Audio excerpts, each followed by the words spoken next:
Unlock a world of wireless freedom by effortlessly connecting your iPhone to any Bluetooth device in just a few taps. First, locate and tap the Settings app on your iPhone's home screen. It usually looks like a set of gray gears. Once you're in Settings, you'll see a list of options. Look for Bluetooth. It often has the familiar Bluetooth symbol next to it and tap on it. At the top of the Bluetooth screen, you'll find a toggle switch to turn Bluetooth on and off. Make sure this switch is green, indicating that Bluetooth is enabled on your iPhone.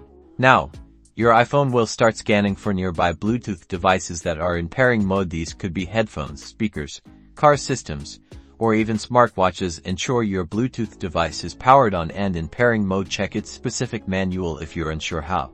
Scroll down the list until you see the name of your device. Once you find it, simply tap on its name. Your iPhone will then attempt to pair with the device. If successful, you'll see the device listed under My Devices with the status connected. You're now wirelessly connected and ready to enjoy your audio or use your device's expanded functionality. It's that simple. Enjoy the convenience of wireless audio and the expanded capabilities that Bluetooth brings to your iPhone.